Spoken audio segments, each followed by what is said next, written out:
చేయబడును గాక. మన జీవితాలు మార్పులు కలిగి చేయను గాక. ఆమె పోయిన వారు ఏం చెప్పారు? నాకు పోయిన వారు ఏం చెప్పారు? పోయిన వారు ఎవరు వచ్చారు? పోయిన వారు రాలేదు. ఏం చెప్పాను?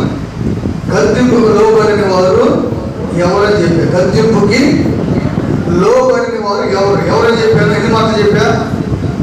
ఎన్ని? 5 బయట 3 మాటలు చెప్పా. ఏంటి మొదటి మాట? చెప్పండి గట్టిగా. ఎవరు? అపహాస్యకులు గద్దింపుకి లోబడి. రెండవది భక్తిహీనులు గద్దింపుకి లోబడి. 3వ మాట ఎవరు? తల విరుసు కలిగిన వారు, అంటే ముష్కరులు దేవుని మాటకి లోబడి, గద్దింపుకి లోబడి అని చెప్పాను. ఈరోజు ఏం చేయాలని చెప్పాను? గద్దింపుకు లోబడకపోతే ఏం జరిగింది? గద్దింపుకు లోబడకపోతే ఎవరి గద్దింపు? దేవుని గద్దింపుకు లోబడకపోతే ఏం జరిగింది? దేవుని వాక్యానికి వెళ్దాం. సామెతలు 1వ అధ్యాయం 20వ వచనం అనుకుందాం. సామెతలు 1వ అధ్యాయం 20వ వచనం.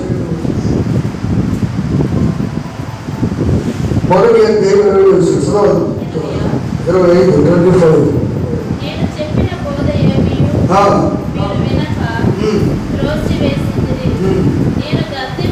నేను గద్దింపక లోబడకపోతే, నేను గద్దింపక ఏం చేశారు మీరు? లోబడట్లా. ఏం చేయట్లా? నేను గద్దింపగా లోబడకపోతురి అంటున్నాడు దేవుడు. లోబడకపోతురి. దేవుడు గద్దిస్తే సముద్రము లోబడింది, గాలి లోబడింది. ఎక్కడున్నాయి మాట? మత్తయి సువార్త 8:26 వచనం ఉంటాయి. మత్తయి సువార్త 8:26 వచనంలో ఉంటాయి ఆ మాటలు. చదవండి.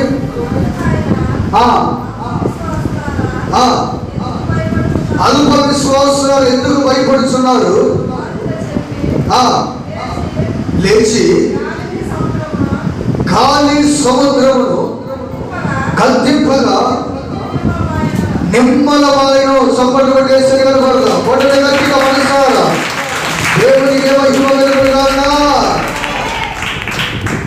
మనుషుల్ని గద్దిస్తే లోపడలేదు, కానీ సముద్రమును గాలిని గద్దిస్తే అవి నిమ్మలమైపోయాయి. సముద్రమా ఆగు,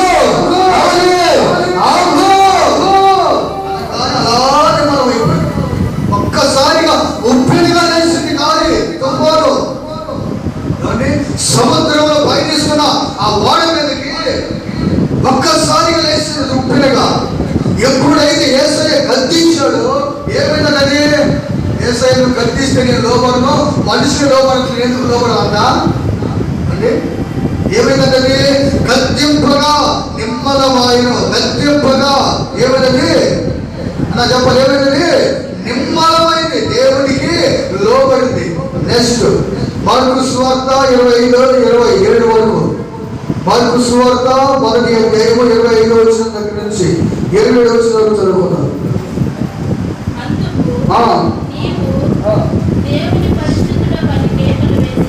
నీవు దేవుని పరిశుద్ధులని కేకలు వేసాను. యేసు కోరుకుంటూ వాని విడిచిపోమని దాని గద్దింపగా అపవిత్రాత్మ వారిని విలువలాడించి వారిని విడిచిపోయిను. దేవునికి మహిమ కలుగును గాక. అక్కడ మత్తయి సువార్తలో గాలిని సముద్రాన్ని గద్దిస్తే లోపడ్డాయి. ఇక్కడ దెయ్యాన్ని గద్దిస్తే, అపవిత్ర ఆత్మని గద్దిస్తే దేవునికి లోపడి వెళ్ళిపోయాయి.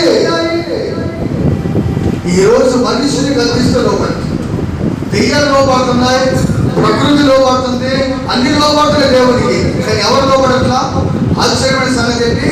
తన పోలికలో చేసిన మనుషుడు, తన స్వరూపములో చేసిన మనుషుడు, తన ఆత్మని ఇచ్చిన దేవుడు తన బిడ్డలే తనకి లోబడలేదు. గద్దిస్తే ఏమవుతుందంట? ఎవరు లోపడుతున్నారు? ప్రకృతి లోపడుతుంది. ఎవరు? ప్రకృతి లోపడుతుంది, దెయ్యాలు కూడా దేవుడు గద్దిస్తే లోపడుతున్నాయి, కానీ మనుషులు లోపడుతుంది. ఎంత విచిత్రం ఆలోచించండి. సావిత్రి నేను గద్దెంపుగా మీరు లోపడకపోతే అన్నాడు. మరి మత్తయి సువార్తలో ఆయన గద్దిస్తే సముద్రం లోపడిందా, గాలి లోపడిందా? మార్కు సువార్త ఆయన గద్దిస్తే దెయ్యాలు లోపడుతుంది. మరి మనం ఎందుకు లోపడట్లా? దెయ్యాలు లోపడి ఆశ్రయించబడుతుంది. ఏమండి? హల్లెలూయా. దేవుడు మనకి దెయ్యాలు ఇచ్చిన విలువ మనిషిని ఇవ్వట్లేదండి. ఆ అపవిత్రాత్మని గద్దింపగా అది వెంటనే అయ్యా రేపు పోతానల్లా ప్రభా రేపు రాకుండానయ్యా వాళ్ళని ఖాళీ లేదయ్యా నల్లా గద్దింపగా వెంటనే వాడిని వదిలి వెళ్ళిపోయి ఆయన గద్దింపగా. మరి రోజు మనల్ని గద్దింపగా వెంటనే లోపడతావా? నా ఒకప్పుడు ఎంతో చేశారన్న భక్తి ఇక్కడ నుంచి అలా చేయరా అంటవా? వచ్చిందట ఎందుకని ఆలోచించండి. ఇంకా దేవుడు ఆయన స్వరూపం మనకి ఇచ్చాడు. సర్వ ప్రకృతి మీద దేవుడు మనకి అధికారం ఇచ్చాడు, మనుషుడికి అధికారం ఇచ్చాడు. అందుకే మొదటి మానవుని చేసిన తర్వాత దేవుడు అన్నాడు, ఇదిగో సర్వ సృష్టి అందరికి నువ్వు ఏలుబడి చేయంటాడు దేవుడు. కానీ ఈరోజు దేవుడు అన్ని మనకి ఇచ్చినా ఈరోజు దేవుడి మాట మనకి ఆ గద్దెంపుకి మనం లోపడండి. ఈరోజు ఎంతమంది గద్దిస్తే దేవుడు లోబడి వాళ్ళు ఎంతమంది ఉన్నారండి? లోబడితే ఇన్ని రోజులు ఈ కరోనా వైరస్ ఉండదు ప్రపంచం అంటే ఏమవుదో ఇన్ని రోజులు ఉంటుందండి. దేవుడు మాటకు లోబడితే తెలుసు. ఇది కాదు, ఏదైనా సరే ఇంకా రాబోతున్న తెగులు ఉన్నా ఎందుకంటే మనుషుడు దేవుడు గద్దిస్తే లోబడట్లా, అందుకనే ప్రారంభించబడుతుంది. ఏమండి? గద్దింపుకు లోబడితే వెంటనే ఇప్పుడు పిల్లలు ఉన్నారు, తప్పు చేశాడు, గద్దించాడు తల్లి వాళ్ళు లోపల ఏం చేస్తారు? శిక్షిస్తారా లేకపోతే గద్దించి వదిలిపెడతారా? ఏం చేస్తారు? శిక్షిస్తారు లేదా? ఒక శిక్షిస్తాం లేదా? ఎందుకని? గద్దించే ముందు శిక్షించరు, ముందు గద్దిస్తారు తర్వాత. ఈరోజు దేవుడు చేస్తుంది కూడా అదే. ముందు గద్దించాడు, ఎందులా ప్రారంభించాడు తన కార్యం, తన ఉగ్రత పాత్రను కుమరించాడు. ఆ ఉగ్రతకి ఎంతో మంది బలైపోతున్నారు, ఎంతో మంది కుటుంబాలు కన్నీరు, ఎంతో మంది కుటుంబాలు వేదన, బాధ, దుఃఖం. ప్రియమైన సహోదరి సహోదరులారా, మన ఒక కుటుంబాన్ని గమనించినట్లయితే భర్త ఏమో ఐసోలేషన్లో ఉన్నాడంట, భార్య ఏమో క్వారంటైన్లో ఉంది, కరోనా వచ్చి, బిడ్డలేమో హాస్పిటల్ వార్డులో పోలమ్మ చూడున్నారు. నలుగురు ఉంటే ఇంట్లో నలుగురు 4 చోట్ల ఉన్నారండి. నలుగురు 4 చోట్ల. భర్తకి సీరియస్ అయిపోయి మరణించాడు. ఒక అనాథ సేవనాలు పోయింది. భర్త మరణిస్తే భార్య ఏమో క్వారంటైన్లో ఉంది, రావడానికి బిడ్డలేమో హాస్పిటల్లో ఉన్నారు. ప్రియమైన సహోదరి సహోదరుడా, ఒక అనాథ ఎవరు దిక్కులేని వాడు చేస్తే ఎలా ఉంటుందో అలా ఎంత కన్నీరండి. ఈరోజు మనకు అర్థం కావాల్సింది దేవుడు ఏంటో. దేవుడు మనకి క్షేమం ఇచ్చాడు కనుక మనకి ఇంకా తలకెక్కట్లా. తలకెక్కితే భక్తిలా చేయ, మనం తలకెక్కితే భక్తిలా ఉండదు. ఎక్కలేదు కనుకనే కొంతమంది ఇంకా ఎక్కలేదో పోయినట్టు రాసి పెట్టి ఎక్కలేదు, ఇంకా ఎక్కలేదు. ఒకటి పోసాడు బాబు ఎక్కలేదు, ఇంకొకటి పోతే కానీ ఎక్కదు. అంటే చాలా మందికి ఒకటి వస్తే ఎక్కదు, ఇంకొకటి వస్తే కానీ అప్పుడు ఇంకే దర్శనం నడుచుకుంటుంది. అప్పుడు గుండెలు బాదుకొని అయ్యో ఎంత తప్పు చేసినామయ్యా అప్పుడు ఇంక తప్పుడు ఎక్కట్లా. ఈరోజు నా ప్రభుత్వాడు నేను గద్దింపుకి ఎంతమంది లోపడుతున్నారు. నేను గద్దిస్తే సముద్రం లోపడింది, నేను గద్దిస్తే గాలి ప్రకృతి అంతా లోపడి దేవుడు గద్దిస్తే సముద్రమా ఆగంట ఆగింది అక్కడ అంతే. మరి ఈరోజు మనము మనల్ని గద్దిస్తే మనకు ఎంత లోపడుతున్నాం ఆలోచించారు ఒకసారి. ఏం అవసరం? దేవుడి గద్దింపు లోబడకపోతే ఏం జరిగింది? మొదటి మాట సామెతలు 10:17 వచ్చి, సామెతలు 10:17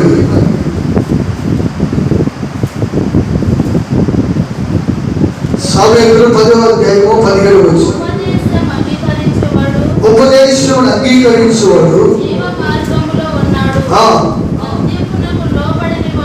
గద్దింపునకు లోబడిన వాడు త్రోవ తప్పును. గద్దింపుకు లోబడకపోతే ఏమైందంటే మొట్టమొదటిగా త్రోవ తప్పిపోతాము. ఏమైంది అన్నా చెప్పండి కనుక ఏమైంది? గద్దింపుకు లోబడకపోతే ఏం జరిగిందంటే మార్గం తప్పిపోతాము. మార్గాన్ని ఏమవుతాం? మార్గాన్ని తప్పిపోతాం. మార్గం తప్పిపోతాం. గద్దింపుకు లోబడితే మార్గంలోనే పయనిస్తాం. ఆ పరలోకం చేరుకుంటాం. దేవుడి సింహాసనాన్ని చేరుకుంటాం. ఎప్పుడు నువ్వు గద్దింపుకు లోబడితే చేరుకుంటామండి. గద్దింపుకు లోబడకపోతే ఆ పరలోకానికి మనము చేరుకుని అసమం. ఈ రోజున ప్రభు అన్నాడు గద్దింపుకు లోబడితే లోబడకపోతే ఏం జరిగింది అంటే మార్గం తప్పిపోయింది. లోబడితే మార్గంలో పయనించదు. నా ప్రియమైన సహోదరి సహోదరుడా, ఒక వ్యక్తి ఒంగోలు వెళ్దామని బయలుదేరాడు. రోడ్డు దగ్గర సింగరాయకొండ రోడ్డుకి వెళ్ళాడు. ఆ రోడ్డు మీద నుంచి ఇటు వెళ్తే సింగరాయకొండ మీద ఒంగోలు వెళ్ళిపోయాడు. అతను ఏం చేశాడంటే ఇటు సింగరాయకొండ ఆ రోడ్డుకి వెళ్ళకుండా ఇటు కందుకూరు లోపలికి వెళ్ళే రోడ్డుకి వెళ్ళాడు. వెళ్ళి పోస్ట్ ఆఫీస్ సెంటర్ దాకా వెళ్ళాడు. వెళ్ళిన తర్వాత ఎలిమెంట్ ఉంది. ఒక అతను అడిగాడు, అన్న ఒంగోలు ఇంకేనా అన్నాడు. ఆయన అన్నాడు అది కాదు ఇంకే అన్నాడు. ఎలిమెంట్ ఉన్నాడు, సరిగా వినిపించుకోలేదు, పట్టించుకోలేదు. అతను చెప్పాడు కానీ అతను ఆ బైక్ సౌండ్కి ఆ ఎలిమెంట్ పెట్టినది అర్థం కాదు, వెళ్ళిపోయాడు. అతను చెప్పిన ఆ మాట పూర్తిగా వినకుండా వెళ్ళిపోయాడు. నేను వెళ్ళిపోయాడు. ఎటుబడిగాడు? కనిగిరి రోడ్డుకి వెళ్ళాడు. అంటే చక్కగా స్ట్రైట్ రోడ్డుకి వెళ్ళిపోయాడు. వెళ్తున్నాడు ఎన్ని కిలోమీటర్లు వెళ్ళినా కానీ ఇంచుమించు 30-40 కిలోమీటర్లు వెళ్ళినా ఒంగోలు పోటీ కాదు. 50 కిలోమీటర్లు చేయగాడు. కనిగిరి వచ్చిందా 50 కిలోమీటర్లకి ఒంగోలు వచ్చి కదా. అందుకు నుంచి అంటే రూట్ ఏమైంది? మార్గం ఏమైంది? తప్పిపోయాడు. మార్గం ఏమైంది? చెప్పలు ఏమైంది? తప్పిపోయాడు. ఈ రోజు క్రైస్తవులు కూడా చెప్పింది ఆలకించి, దైవజనుడు చెప్పిన మాట ఆలకించి ఆ విధంగా పయనించారా చేరుకున్నారు. ఆ విధంగా పయనించారా ఆశీర్వాదానికి వారసులుగా మారుతారు. చెప్పింది సాధన వినకుండా, చెప్పింది చేయకుండా, అన్నా ఎన్ని చేసినా కలిసి రావట్లేదన్నా, ఎన్ని వారాలు వచ్చినా మా బతుకు ఎంతగా ఉంటుందన్నా, ఎన్ని రోజులు వచ్చినా మా కుటుంబం ఇలాగే ఉండేదన్నా, ఈ సమస్యలు పోవట్లేదు, ఈ బాధలు పోవట్లేదు, ఈ కష్టాలు పోవట్లేదు. ఎందుకు పోతే అన్నా? నువ్వు చెప్పినట్టుగా చెయ్యట్లేదు కదా అన్నా. మార్గం అది కాదు, నీకన్నీ చెప్పాడు. లెఫ్ట్ కాదు రైట్ అన్నారు. ఏమంటే నువ్వు రైట్ పోకుండా లెఫ్ట్ పోతే ఎక్కడ వచ్చింది మార్గం? నువ్వు వెళ్ళే మార్గం ఏదో తెలుసుకోవాలి. అందుకే ఉపదేశ క్రమం, అందుకే సంఘ క్రమం. ఎందుకంటే వారం మందిరానికి వచ్చి వినాలంటే మార్గం తెలుసుకోవడానికి. ఎందుకు? తప్పుడు మార్గంలో కూడా వెళితే తప్పుడుగా నువ్వు మార్గంలో వెళితే నీ కుటుంబం నాశనం అయింది. నీవు నాశనమే కాదు, నీతో పాటు నీ కుటుంబం కూడా పతనమైంది. అందుకని దేవుడు ఏమంటే నీ కుటుంబం నిన్ను కాపాడడానికి దేవుడు ఒక దైవజనుడిని నిలవబెట్టి ఏర్పాటు చేసి, ఒక సంఘం ఏర్పాటు చేసి ప్రతి వారం ఉపదేశం ద్వారా దేవుడు నీతో మాట్లాడుతున్నాడు. ఎందుకని? నువ్వు మార్గంలో పయనించాలి. అందుకే పౌలు ఏమన్నాడు? నేను గురి యొద్దకే వెళ్తున్నాడు. గురి చూశాడు. ఆ మార్గంలో ఉండి వస్తున్నాడు, పరలోకానికి చేరుకున్నాడు. మరి ఈరోజు నీవు నేను మన ప్రయాణాలు ఎలా పడితే గురి లేవు. ఎవరికి గురి లేదు. ఇష్టం ఉంటే ఒక వారం వస్తాం, కష్టమైతే మానపడతాం. ఇష్టమైతే క్రమకుడికలు బాధపడుతూ, లేకపోతే లేదు. ఎందుకంటే గురి లేదు భక్తిది. ఏ భక్తిది? ఒక మార్గంలో పోవాలి, పరలోకం చేరాలి.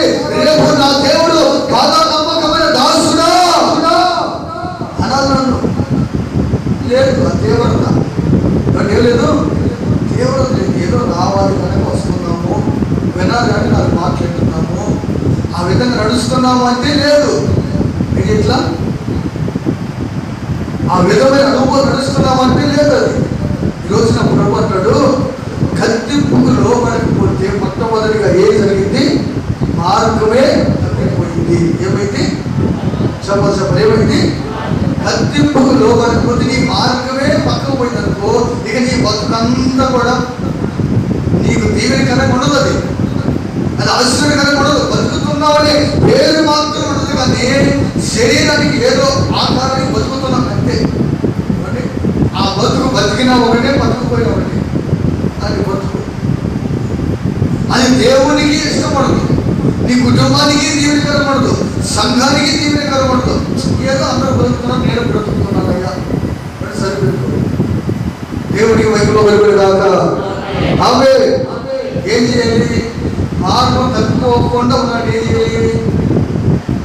చేయాలి? మార్గం తప్పుకోకుండా ఉన్నాడు. ఏం చేయాలి? గద్దింపుకు ఏం చేయాలి? గద్దింపుకు లోపడి అప్పుడు నువ్వు సరైన మార్గంలో పయనిస్తున్న విశ్వాసం దానికి. ఎప్పుడైతే గద్దింపు పక్కన పెడతావో నీ మార్గం పక్కకు పోయిన తర్వాత నీ బతుకంతా వేదనకరంగానే ఉంటుంది. నాకు తెలిసిన ఒక సహోదరుడు, ఒకటే కూతురు, తల్లిదండ్రులు బాగా చదివించారు, చక్కగా చదువుకుంది, ఇంజనీరింగ్ పూర్తి చేసింది, ఇవన్నీ ఉద్యోగం సంపాదించింది. నెలకి ఇంచుమించు ఇవన్నీ హైదరాబాద్ పట్టణంలో 45,000 50,000 రూపాయలు దగ్గర సంపాదించింది నెలకి. ఇవన్నీ అంత సంపాదన వచ్చిన తర్వాత అక్క ఇవన్నీ స్ప్రే చేసినట్టు ప్రేమలో పడింది. ఎంత పడితే ప్రేమలో పడింది. ప్రేమలో పడితే అది మొత్తానికి అడ్జస్ట్ చేసి తల్లిదండ్రుల దగ్గరికి సమాచారం తెలిసింది. తెలిపితే తల్లిదండ్రులు గద్దించారు, అమ్మా నన్ను చేయకూడదు, ఏదో వయసులో ఉన్నాం, వివాహం చేయడానికి తల్లిదండ్రులుగా మేము ఉన్నాం కదా, నువ్వు ఆ పని చేయకూడదమ్మా. ఎందుకంటే ఈరోజు నీ డబ్బులు బట్టి నీకున్న అందాన్ని బట్టి ప్రేమిస్తారు. నీ శరీరాన్ని ప్రేమించేవాడు కానీ నీ మనస్సును ప్రేమించేవారు కాదు, జాగ్రత్త ఉండమ్మా అని తల్లిదండ్రులు గద్దించిన తల్లిదండ్రులు మాట వెళ్ళా. ఏదైనా వెళ్ళా, తల్లిదండ్రులు మాట గద్దించారు, చెప్పారు, వెళ్ళా. మీరు చెప్పేది నేను మిమ్మల్ని పోషిస్తాను, నెలకి 50,000 సంపాదిస్తాను, నేను చెప్పినట్టు అంతే తల్లిదండ్రులు. నేను చెప్పినట్టు మీరు వినాలి, నేను మిమ్మల్ని పోషిస్తున్నాను. అప్పుడు 1,00,000 ఖర్చు పెట్టి చదివించారు, అది పక్కన పోయింది. ఇప్పుడు ఈ మీద సంపాదన 4 రూపాయలు సంపాదిస్తుందని కొంతమంది అంతేనండి. చాలా మంది కొంతమంది తల్లిదండ్రులు కూడా అజ్ఞానులు, బిడ్డలు ఏం చేయటది నాయకులు చదువుతాం. మరి తప్పుడు మాత్రమే వేస్తున్నాడు, మధ్యాహ్నం రావట్లేదు, మధ్యాహ్నం రావడం తిరుగుతున్నాడు, భక్తులు ఎదగట్లేదు అని బిడ్డల్ని క్రమశిక్షణలు పెట్టుకున్నారని పెట్టుకోరు. కాబట్టి రేపు వారికి పెళ్ళి అయ్యి లేకపోతే ఒకటి తీసుకొని పోయి అప్పుడు అన్న ఎంత పని జరిగిందన్న, ఎందుకు ఉపయోగం? కాబట్టి చేతులు కలిగిన తర్వాత ఏమవుతున్న ఉపయోగం ఉంది? అలాగే మొత్తానికి కూతురుని గారాబు వేసుకుంటే ఎవరో ప్రేమించింది, అయిపోయి మొత్తానికి వాడిని చేసుకుంటే వెళ్ళిపోయిన తర్వాత ఏం జరిగిందంటే ప్రియమైన సహోదరులు కదా, నెలకి 50,000 రూపాయలు సంపాదించి వాళ్ళు కూడా పోషిస్తుంది. వాడు దానికి అన్నారు, వారికి జాబు లేదు, చదువు మాత్రం ఏదో వేసుకొచ్చాడు మొత్తానికి. వాడు ఇంజనీరింగ్ చదివాడు, అది ఏ జాబు లేదు. శుభ్రంగా ఏ డబ్బులతో భయపడించింది, వాడు హైదరాబాద్ తిరుగుతున్నాడు, వాడు ఇంకొక అమ్మాయితో కేవలం పడ్డాడు. ఏ ఉద్యోగానికి పడుతుంది, ఇది ఖాళీ నాయ, ఇదేం చేస్తారు మీ దగ్గర, ఇది ఖాళీ, ఈ ఖాళీ కూడా ఏం చేస్తారంటే ఇంకొకటి పోదాంతో కేవలం పడ్డాడు. ఆలోచించండి, కుటుంబాన్ని ఎంత పక్కన అవసరం. ఈ విషయం బాగా తెలిసింది. వీళ్ళిద్దరి మధ్య గొడవ పట్లాట జరిగి చివరికి గురి వేసుకొని చనిపోయిందా. 25 సంవత్సరాల వయసులో చనిపోవలసిన వ్యక్తి అంటే 25 సంవత్సరాలు. తల్లిదండ్రులు ఎన్ని ఆశలు పెట్టుకొని సాగి పెద్ద చేశారు. ఆలోచించారు ఒకసారి. ఎందుకంటే మార్గం తగ్గిపోయింది. ఏమైంది చెప్పాలి ఏమైంది? ఈనాడు చాలా మంది మార్గం తగ్గిపోతున్నారు ప్రజలు. అందుకే వారి ప్రాణం మధ్యలోనే ఆవిరైపోతుంది. కాబట్టి మొదటి కారణం తల్లిదండ్రులే. తల్లిదండ్రులు బిడ్డలు పెంచవలసిన స్థితిలో పెంచకపోతే తర్వాత పరిస్థితులు ఇలాగే ఉంటుంది. అందుకని మన బిడ్డలు కాబట్టి 12 సంవత్సరాలు దాటిన బిడ్డలు అందరూ మందిరం చేసుకోబడి రేపు వాళ్ళు మీ చేతుల్లో ఉంటుంది. మిమ్మల్ని కూడా రాని మందిరానికి ఈ కాస్త భక్తి కూడా ఉండదు. మీకు గుర్తు పెట్టుకొని జాగ్రత్త పడండి మీ బిడ్డల విషయం. దేవునికి ఇవ్వగలుగురు కాక. ఆమె రెండో మాట నిర్గమకాండం 33:3.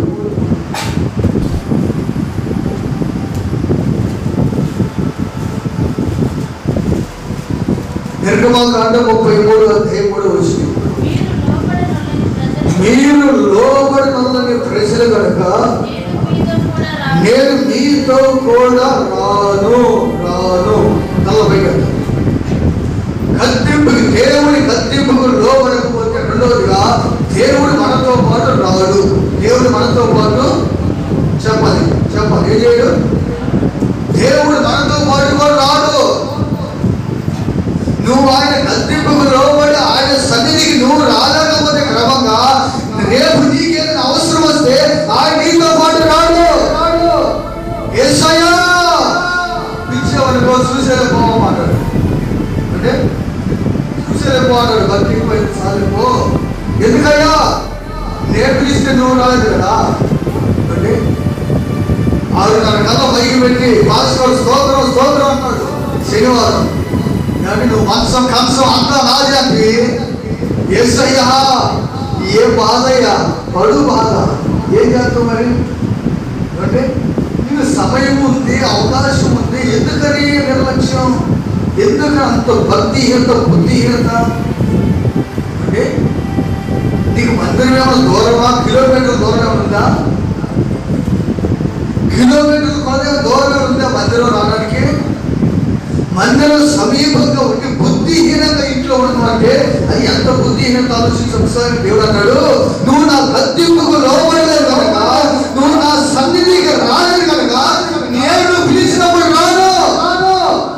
తిరుగు నీ ఇష్టం వచ్చినట్టుగా, అంటే నీకు ఇష్టం వచ్చినట్టు తిరుగు, ఖర్చు పెట్టుకో, డబ్బుగా ఖర్చు చేయి, బలముగా తిరుగు, ఆరోగ్యముగా అనుభవించు. రోజు అనుభవించు. ఎన్ని రోజులు తిరుగుతావో తిరుగుడు వేసుకొస్తారగా. నీ శరీరంలో బలం ఉందిగా, నీ శరీరంలో పుష్టి ఉందిగా, రోగం లేకుండా చేశారుగా, తిరుగు. ఒకనొక రోజు నీ శరీరంలో ఉన్న బలం నిన్ను వదిలిపెట్టిపోయే రోజు వస్తాయి. నీ శరీరంలో సత్తువ తగ్గిపోయే రోజు వస్తాయి. అందరూ సేకరించే రోజు వస్తాయి. అనే రోజులు వస్తాయి.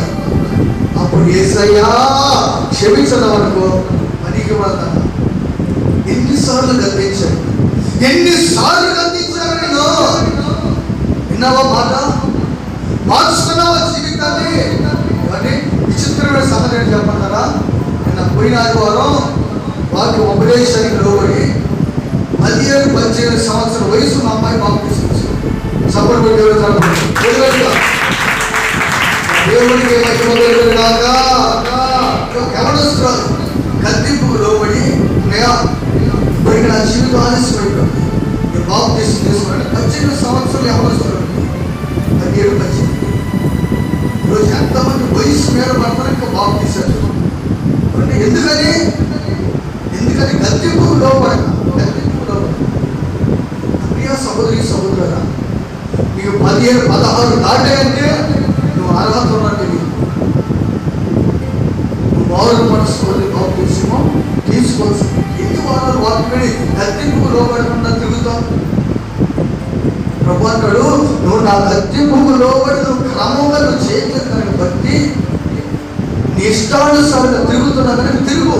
డబ్బులు ఖర్చు పెట్టుకో రాకపోతే. అంటే మొన్న ఒక సహోదరుడు నా చాలా బలహీనంగా ఉందా, నా ప్రార్థన చేయాలి. ఇప్పటికి 5 సంవత్సరాలు 5-6 సంవత్సరాలు సమాధానం వస్తుంది. భక్తుడు చింత అంతగా. మళ్ళీ మందిరంలో మాత్రం అందరిగా నేనే పెద్దగా ఉండాలి, నేనే ముందు ఉండాలి. ఇది మాత్రం తక్కువ. ఒక ప్రార్థన ఎదుగుదల, ఒక విశ్వాసం ఎదుగుదల, పరిశోధన ఎదుగుదల ఇవన్నీ ఏమి లేవు. ఇప్పటికి ఇన్ని రోగాలు ఎఫెక్ట్ అయ్యాయో, ఇన్ని రోగాలు ఒకటి కాదు ఇన్ని రోగాలు ఎఫెక్ట్ అయ్యాయి. అయినా మార్గం అంటే ఏమట్లా జీవితం మార్పు రోజు నా ప్రియమైన సహోదరుడు నా ప్రభుత్వాలు మీరు నేను చెప్పినప్పుడు రాకపోతే మీరు చెప్పినప్పుడు నేను మీతో కూడా ఇశ్రాయేలు గురించి అంటున్నాడు. మోషే మీరు లోబడి నేను గద్దించినా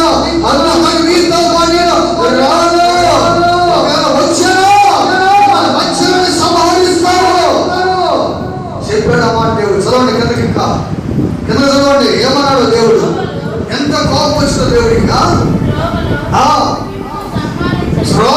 నేను మిమ్మల్ని సంహరిస్తాను. వచ్చానా మీతో పాటు వచ్చానా మిమ్మల్ని వచ్చిన చంపుతాను. గ్యారెంటీ తిరుగులేదు. ఎందుకని మీరు కత్తింపుకు లోబడిన ప్రజలు ఎన్నిసార్లు నా సేవకులు కత్తించినా బుద్ధి చెప్పినా లోబడిన ప్రజలు కనుక మీరు రమ్మంటే నాకు వచ్చాననుకో మీరు మర్చిపోయి పోతారు. అందుకని నేను రాను, మీ పాలికి మీరు రావాలి.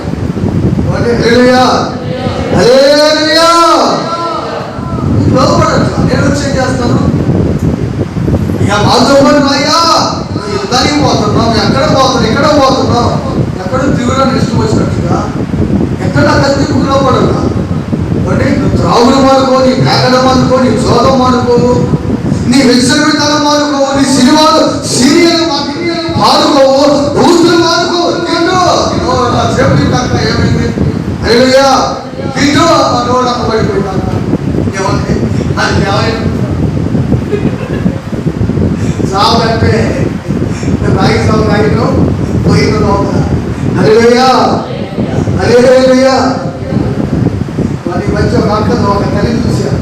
ఏమండి తల్లి పెద్ద వయసు లేదు, ఎంత జస్ట్ 30 సంవత్సరాలు ఉన్నాయి. ఏమండి 15 సంవత్సరాలు గబ్బి చేస్తాను. మందిరానికి వచ్చి నెగ్గిపోతే మాత్రం భయంకరమండి. కళ్ళు అవి పూతలు కాదు, అవి తిట్లు కాదు. బాబు తీసుకుని 15 ఏళ్ళకి వారు మనసులేనే గొప్పదేగా పెళ్లి చేసుకున్న 33 చెరువులు నీళ్ళు తాగేస్తుంది.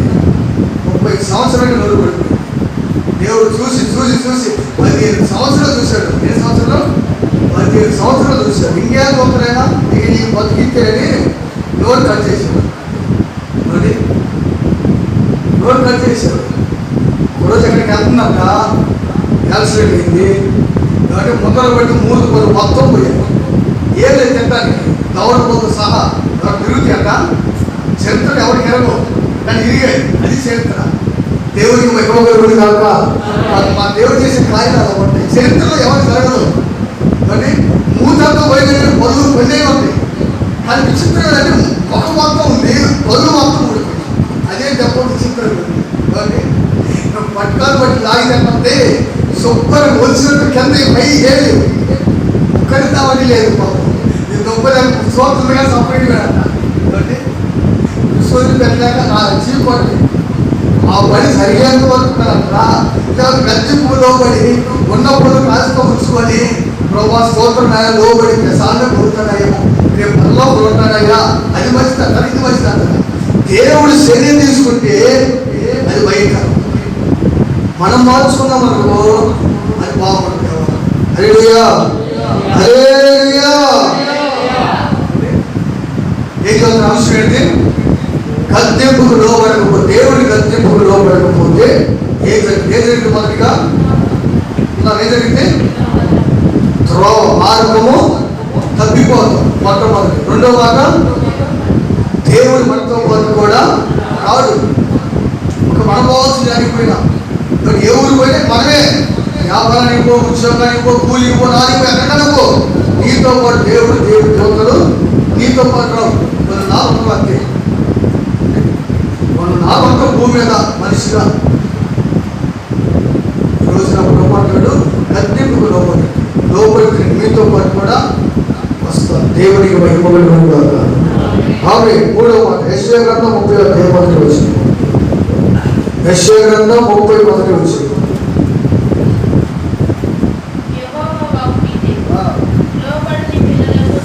లోబడిన పిల్లలకు శ్రమ శ్రమ లేదంట.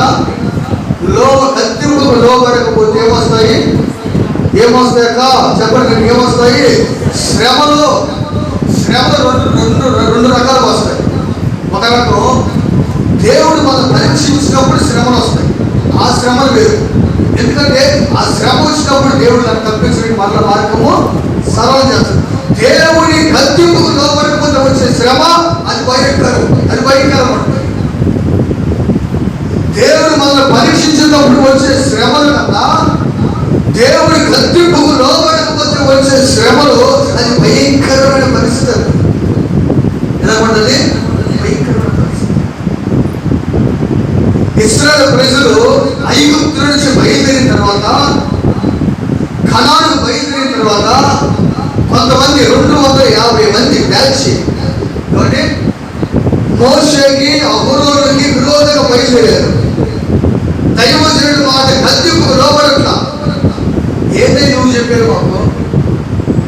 నువ్వెంత మేమంతే కదా, నువ్వెంత మేమంతే. ఏ దేవుడు నీతోనే మాతో మాట్లాడేదా? నీకైనా ప్రసంగాలు మాకు రాలేదా అని నా ప్రియమైన సహోదరులారా, వాళ్ళ ఇష్టానుసారంగా మాట్లాడారు. తిరగబడ్డారు, అందరూ తిరగబడ్డారు.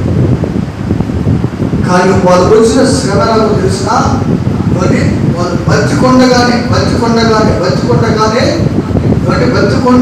పాతాళంలోకి వెళ్తారు. బతికొండగానే భూమి అలా నెలవిస్తే మొత్తం ఏమంటే వాళ్ళ కుటుంబం, భార్య, బిడ్డలు మొత్తం సర్వం లోపలికి వెళ్ళిపోయి తప్పెట్టి దిక్కుమంటే ఏమి లేదు. అలాగే అందరిలాగా ఉన్నారు.